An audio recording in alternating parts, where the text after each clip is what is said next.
Good evening and welcome to the Bugle Bulletin. Disgraced former Kiama MP Gareth Ward will learn his sentencing fate next month after he fronted Parramatta District Court on Friday. Ward appeared via video link from prison before Judge Kara Sheed following his conviction on 4 charges arising from 2 incidents more than a decade ago. The court heard from Ward's mother and his former colleague, New South Wales Minister for Local Government Shelley Hancock, as well as impact statements from the victims.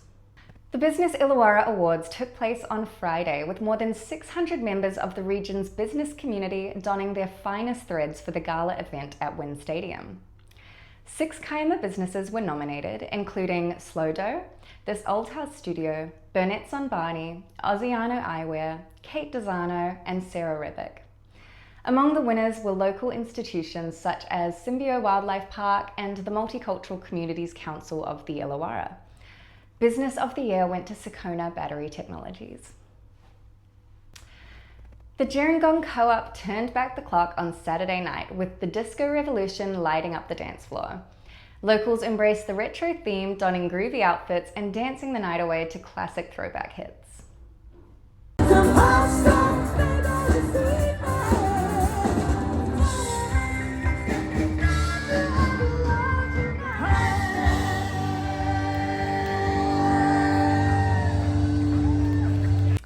Kiama Woodcraft Group is at loggerheads with council over the disappearance of the club's book library after renovations at the Joyce Wheatley Centre. Here's what club president John Hanna had to say. Injured the actual club. It's taken away a very valuable resource from the club, and because we've been a club that's been involved in the community doing all sorts of things, and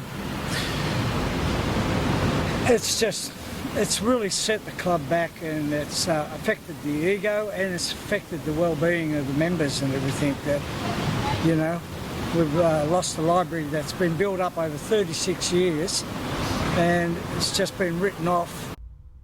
The group claims the council allowed books to be kept in storage while the centre was renovated, but were missing upon return, and now the group is liable for the losses. You know, I got a letter from council saying, you know, that we haven't proved liability, but it's them that actually lost it. They're the ones that need to prove liability to us. In Warilla, a helicopter landed at Cess Glenholme Oval this morning, carrying the trophy for the Origin Reconciliation Cup.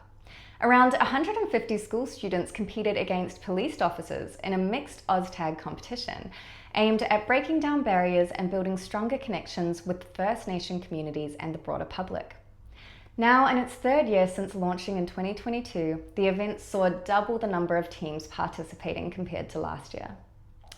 And now over to Leighton Hughes with your wrap-up of this week's sport. Thanks, Veronica. The Kiama Hockey Club had 4 teams in grand finals over the weekend, 2 of which came away victorious.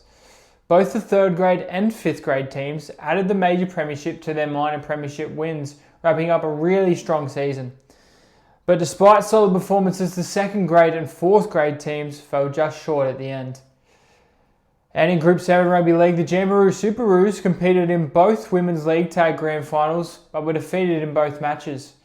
Held at Berry Showground on Sunday, both Division 1 and 2 featured the same Grand Final matchup, Jamberoo versus Milton Ulladulla. And in a strange coincidence, both games ended with 26-0 victories for Milton. And the Kiama Knights reserve grade and 1st grade teams have confirmation over their opponents in this Sunday's grand finals.